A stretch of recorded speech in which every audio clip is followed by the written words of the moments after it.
ముఖ్యంగా జీవన సంధ్య గురించి ఇందాక అమ్మాయి శృతకీర్తి చక్కగా చెప్పింది. ఇది నేను కూడా అనుభవంలో చూస్తూ ఉన్నా. మా దగ్గర దూల్మిట్ట అనే ఒక గ్రామం ఉంటుంది, జనగామ జిల్లా జనగామ నియోజకవర్గంలో ఉంటుంది, ప్రస్తుతం సిద్దిపేట జిల్లాలో ఉంది. దూల్మిట్ట అనేటువంటి గ్రామంలో ఒక రిటైర్డ్ ఉపాధ్యాయుడు ఉంటారు. భార్యాభర్తలు ఇద్దరూ నా దగ్గరికి వచ్చారు. అఫ్కోర్స్ ఆ రిటైర్డ్ ఉపాధ్యాయునితో నాకు కొంత సన్నిహితమైన అనుబంధం ఉంది, తెలంగాణ ఉద్యమ అనుబంధం ఉంది.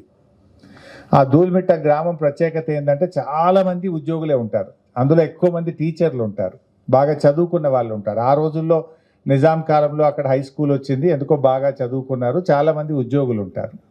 తెలంగాణ ఉద్యమంలో ఆ గ్రామం ముందుండి అద్భుతమైన ఉద్యమాన్ని నడిపిన గ్రామం. అట్లా ఉద్యమ కాలం నాటి సాన్నిహిత్యం.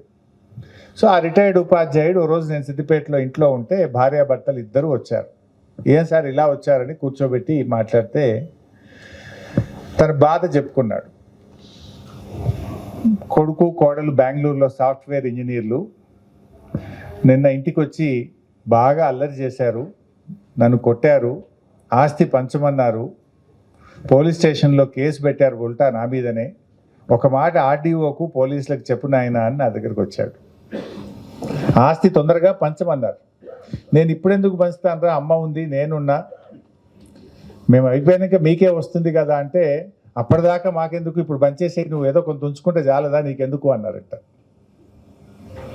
సో ఆయన చాలా కష్టపడి జీవితంలో పిల్లల్ని బాగా చదివిస్తే, ఒక కొడుకు అమెరికాలో ఉంటాడు, ఇంకొక అతను బెంగళూరులో ఉంటాడు, సాఫ్ట్వేర్ ఇంజనీర్, భార్యాభర్తలు ఉద్యోగం చేస్తుంటారు. నిజంగా ఆ మాట వింటే చాలా బాధ అనిపించింది.